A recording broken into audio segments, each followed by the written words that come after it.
우연히 섰던 것도 잘못인가요? 내 차가운 도시의 따뜻한 여잔들 এই ভিডিওতে আমি তোমাদেরকে দুইটা ডিআইওয়াই শেয়ার করবো আর এই দুইটা ডিআইওয়াই তোমাদের টেবিল ডেকোরেশনের জন্য অনেক হেল্পফুল হবে। শুরুতে আমি আমার চয়েস মতো দুইটা কালার নিয়ে নিছি, দুইটা না একটাই কালার নিছি আর একটা কালারকে আমি দুইটা কালার বানাই নিব, মানে রেড কালার।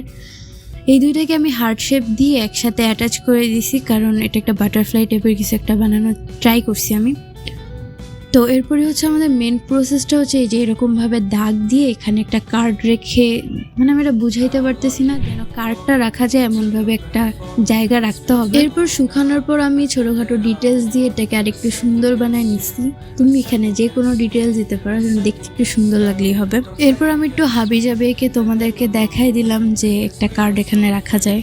তো আজাইরা বসে থাকতে থাকতে আমি অফলাইনে আরেকটা স্ট্রবেরিও বানায় ফেলছি। কথা হলো যে এটা আমি অফলাইনে কেন বানাইছি, আসলে এত বেশি আজাইরা ছিলাম যে ক্যামেরা অন করতে ভুলে গেছি, তো সরি গাইস। আর রমজান মাসে এই ধরনের ডিআইওয়াই করতে কিন্তু মজাই লাগে, লাইক সারাদিন আজাইরা বসে থাকার চেয়ে এসব করা অনেক ভালো। তো তোমরা এটা একটু গানের সাথে এনজয় করো। 또 한단 말도 안 되는가요? 솔직하게 나 তো এরপরে আমি আমাদের সেকেন্ড ডিআইওয়াই করবো, সেটা হচ্ছে একটা পেন হোল্ডার।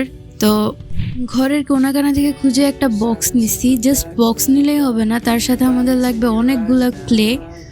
আর আমি আমার আগের ক্লেগুলো এখানে ইউজ করছি, নতুন ক্লেগুলো আমি যত্ন করে রেখে দিছি। এত বেশি রিপস আমি। আর এখানে তোমরা যে এতগুলো ক্লে একসাথে দেখতেছো, ভাবতেছো যে এতগুলা ক্লে এরকম টয়লেটের মতো কালার হয়েছে, বাট চিল, এটা আমরা পরে কালার করে। তো ফাইনালি আমাদের এটা পুরোপুরি কভার করা রেডি হয়ে গেছে। অ্যান্ড আমি ভেড়ার যে উপরের চুলের অংশটা আর মুখের অংশটা, এই দুইটা ডিটেলসে দেখাইনি, কারণ অনেক বেশি ইজি।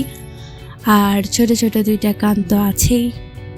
তো ফাইনালি আমাদের ভ্যাটা শুকিয়ে গেছে, আর এখন আমরা এটার উপর অ্যাপ্লাই করব কালার। তার আগে একটা জেসুর কোট দিয়ে নিব। জেসুর অনেক বেশি উপকারিতা রয়েছে, তো তোমরা চাইলে দিতে পারো আর নাইলে স্কিপও করতে পারো। প্রিন্টেস থেকে আমরা যে পিকটা নিছি ওইটা হচ্ছে ব্রাউন কালার ছিল, সেক্ষেত্রে আমি এটা ব্রাউন কালার করে নিছি।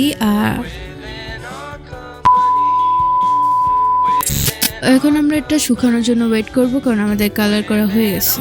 2000 years later. ফাইনালি এটা শুকায় গেছে। আর তোমরা অনেক ভাবতেছো যে এটা ব্ল্যাক কালার কিভাবে হয়েছে। অ্যাকচুয়ালি আমি এটা অফলাইনে কালো কালার করে দিচ্ছি, কারণ আমার কাছে ব্রাউনটা একদমই গু কালারের মতো লাগতেছিল।